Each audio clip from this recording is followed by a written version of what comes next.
up, everybody? This is Dr. Regina Bradley, and this is Outkasted Conversations on location. Episode number 23.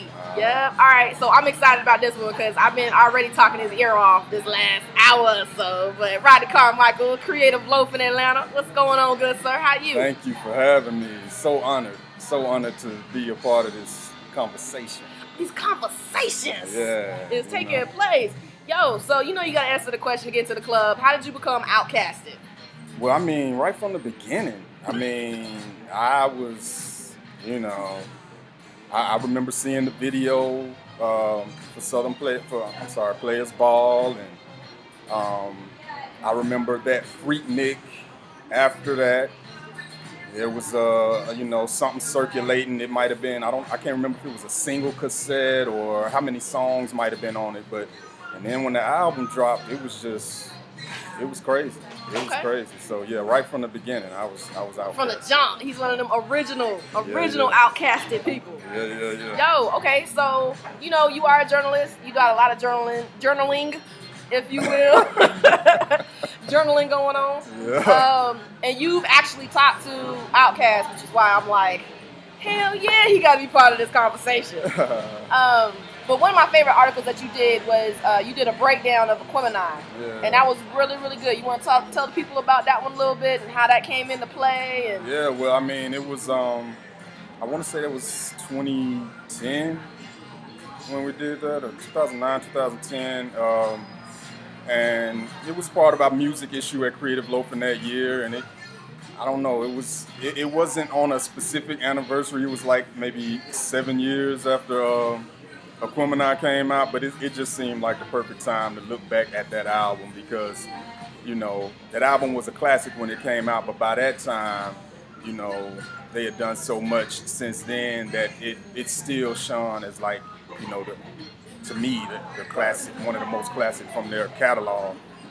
And, people were doing a lot of making of type stories at that time. You saw different ones, and you weren't really seeing a lot of those for like albums coming out of the South, and it just seemed perfect to do one for Outkast. And the only real dilemma was like, which album are we gonna do it for? You know what I mean? We're gonna do it for Southern Playalistic. Could have been cool because that's the first one. And then you talk to, you think about how that really covers everybody in Dungeon Family and Organized Noise, and it's like, man, the second one, And so anyway, we settled on the third one. And, was it like a Tribe Has Spoken type thing? Or it was like... Nah, I pretty much just decided it myself. He was like, nah, we doing this right here. Yeah. Okay. But had a lot of good input with that one. Jacinta Howard, she helped. She interviewed. Who did Jacinta interview? She got one of the best interviews in that thing. And another writer named Philip Mlynar. He interviewed Raekwon. Oh, that's dope. Yeah, he interviewed Raekwon the chef because by that time he was on Aquemini, and he talked about how they had connected with Big Boy and Lennox Mall and all this kind of stuff. So it was, man, that was pure love. I would have done that for free. You know what I mean? Yeah, but I mean, like, you gotta tell the people, actually, talking to these boys, you know what I'm saying? And because I'm jealous. Oh, you silly. I'm still waiting on my shot, America. But I mean, was it a chill conversation? I mean, were they kind of reserved? Well, I mean, I only got to talk to Big Boy for like a 5 or 10 minute conversation. Okay. It was backstage at that show that he had, that surprise show he had at that temple Ponce that year. And, they were letting media backstage. And, I had been working on this thing. And I was like, I'm going to go in and I'm going to knock through as many song titles as I can and get a sentence from this dude. So if you read it, you'll notice at a certain point, Big Boy just drops out of the picture. Because by then they had told me I got to go. I couldn't ask no more questions. Okay. But he was real cool. And Andre was real cool. I had put out a lot of feelers to try to get at him at that time, and ended up finding a contact for his business manager, and she just hit me up out of the blue after I had emailed her one day and said, yeah, he'll speak to you. Now, the curveball came when he called for the interview, and I'm like, cool, man, let me put you on hold so I can, put you on speakerphone, record the conversation. And he was like, oh, nah, we ain't doing that, bro. And I'm like, what you mean, man? I got to record the conversation. And he was like, nah, I don't do that recorded conversation stuff. And basically, he just didn't want people like putting stuff on the internet, exploiting the interview and the conversation. Nah, so that was cool.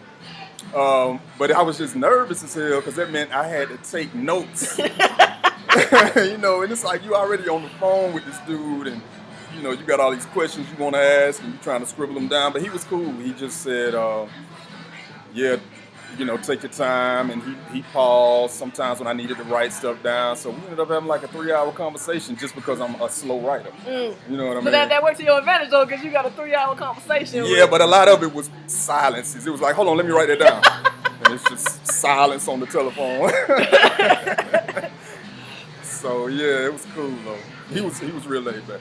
That's dope, man. I'm still, like I said, I'm still waiting on my shot. I'll probably have a whole bunch of songs too, just like for a different reason. Right? Different reason, just a stand. Right. But as a journalist, you know what I'm saying? How important is it for folks who are from the South to write about Southern hip hop? Man, that's a good question. I mean, I think that it's really important, and I think that we've seen why it's important because in the early years of hip hop and in the early years of Southern hip hop, there weren't a lot of cats from down here writing about it, and it wasn't appreciated. I think the way it should have been. It wasn't written about the way it should have been. I mean, obviously, you talk to the guy who wrote the 5 Mike source. Mm-hmm. Yeah, Charlie Braxton. Yeah, hey, Charlie Braxton. Man, it's incredible. And he's a Southerner. Yeah. You know what I mean? And I'm sure, he talked about it in your piece. He had to convince them of why this was a classic album. I mean, hip hop is a high context genre. It's the conversations, a lot of times they're regional, they're local, and you can think somebody is jamming, but if you don't know everything about where they're from, you're probably missing a lot of context in terms of what they're talking about. Right. And so that's why I think it's important, specifically in hip hop, especially in that era, the 90s, when it was really about representing where you're from, to have people who could relate to where these people are from, right, to be talking about and writing about and critiquing their material, So. Yeah, I think that's a good point too. Is that that's like me trying to talk about something from New York. I'll be like, I don't know nothing about New York. I don't know nothing about no subway systems or third rails or nothing like that. Right. I think that's dope. Is that context is really important. But you write for Creative Loafing Atlanta, the Atlanta division. Yeah, you're kind of like that resident Outkast writer. Like most of the stuff that I saw when I was doing research for this conversation was yours. Yeah, I guess you could say that. We got another one in there now. Gavin Godfrey, who's the culture editor now. Okay. He goes pretty deep, and he's a native too, so he goes pretty deep with the Outkast conversations. Yeah, the written Outkast conversations. No, but I mean, like, so they finally coming to Atlanta. Finally. And it's almost like you was, doing the philosophy a little bit, the little foreshadow, because you was like, yo, when y'all coming to the ADO? Man. So you want to tell folks about who probably haven't read it, like what you were talking about in that piece when they first announced they were doing the shows? Right. Well, it was basically an open letter to Outkast begging them to play Atlanta and begging them to do the real Atlanta Dungeon Family Outkast show that, we've been waiting on all of these years. Right. At the time, it was kind of like, I know in the actual letter, I probably sound like I'm really desperate and sold out for this thing, which, I am. But at the same time, it was kind of like one of those things where it's like, okay, I know they're going to eventually have some kind of Atlanta show, and maybe they just haven't announced it yet, but I also just wanted to kind of pay homage to them, and I didn't. It seemed like a good opportunity to do that, whether they were going to announce another show or not, just to kind of talk about how much they mean to Atlanta, you know, and how there really wouldn't be this Atlanta hip hop scene that everybody talks about all over the world now. Wouldn't really be here if it wasn't for the work they put in 20 years ago. Right. You know what I mean? Right. So it was really as much an opportunity to acknowledge that, to acknowledge the lineage, you know, the Dungeon family lineage and all of that, and just kind of not so much remind them as remind us of why they're important, you know, and hopefully in the same sense be like, y'all see why y'all got to do a show here, right? Show here, right? Yeah. Right. Like, y'all need to come home now. Yeah. Stop playing. I mean, I felt like they needed to start it here. I think it would have been as good for them, as much for them as it would have been for us. Right. You know what I mean? Because just imagine when you think about the kind of response they got from the Coachella show in the press, in the blogosphere, whatever you want to call it, and imagine what kind of how it would have been different if that show would have been in Atlanta. Right. You know, it could have been the same show. I would have liked the same show. I would have loved it. Yeah. I did love it. I watched it. I did too. But the response would have been so much different from hometown that I think the buzz going into the tour would have been totally different. I mean, I still love the way it happened because I think it happened in a way that's kind of iconic. And you always hear about artists who, you know, in a way, I think that show made them as much the legends as they already are, you know. Well, yeah. I mean, they said it was a little bit, you know, messy. But, Right. messy is what makes brilliance for me. Like, you know, I listened to it with the surround sound on, and I was like, I really don't have a problem with the set. I mean, it was so much attitude in that show. Yeah. You know, Yeah. like I almost liked that it was like, you know, like Andre turning his back on the crowd at a certain. I love that. You know what I mean? It was almost like, bitch. Yeah, you know, it was on some Miles Davis type. You know what I mean? So I dug it. I mean, I'm not saying that he was doing it for any conscious reason, or if he, you know, I don't know if it was just nerves or what, but I liked it. I liked it because I felt like it was, you know, in part their reaction to, you know, this audience that was somewhat foreign, that they felt someone alienated from a little bit, you know what I mean?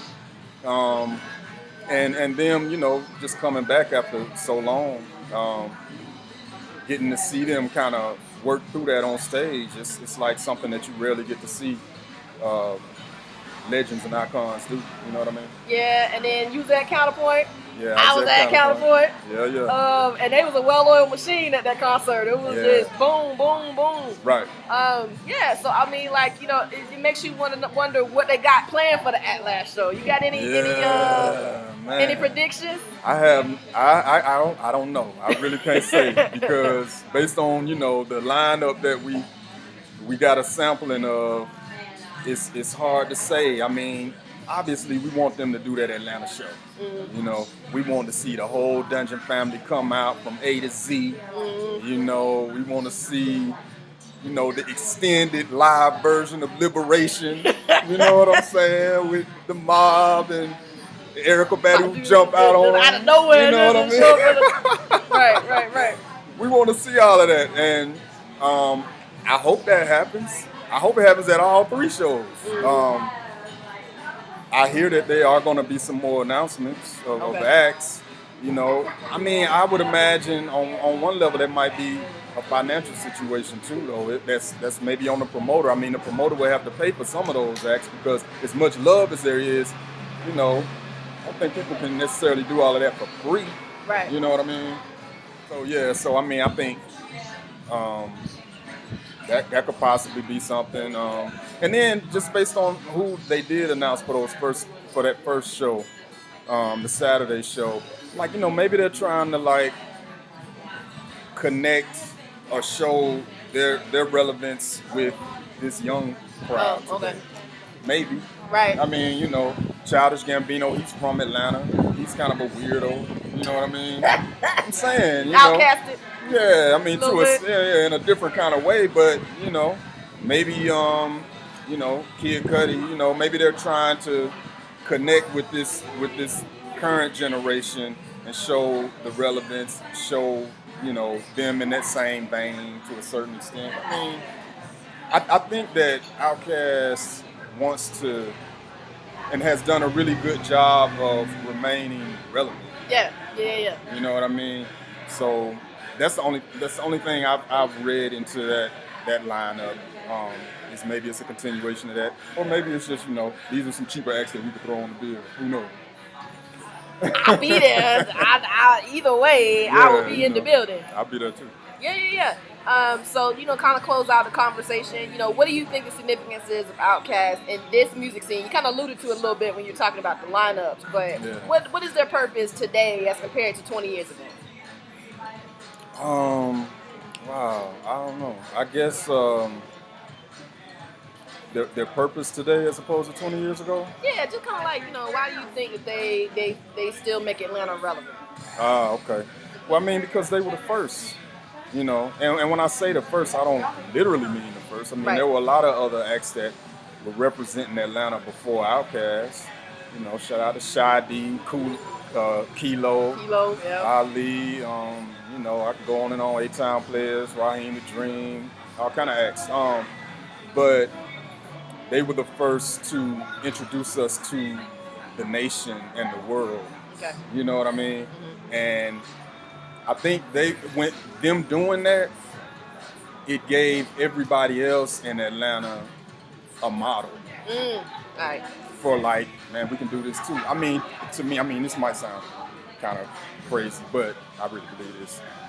I almost look at Outkast and even Organized Noise and what they were able to do with that first album, the way I look at like Obama in office right now.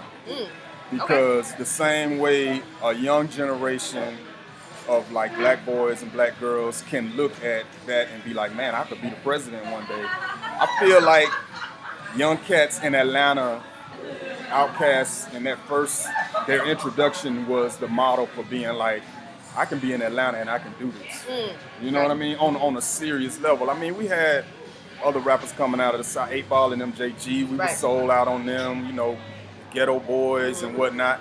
But when it hit Atlanta, and I mean, just remembering that time, I just remember all of my friends were trying to rap. You know what I'm saying? Yeah. Like everybody was trying to rap. And I'm talking about cats who 2 years ago, you didn't even know they could rhyme words together. You know what I mean? I just think it does something for you when you see something like that come out of your own backyard. Yeah, I think that's dope. And then also on the flip side, we need folks to actually write down what happened, which is what you were doing, and Charlie Braxton and Maurice Garland and all y'all Southern hip hop journalists. Indeed. We're doing.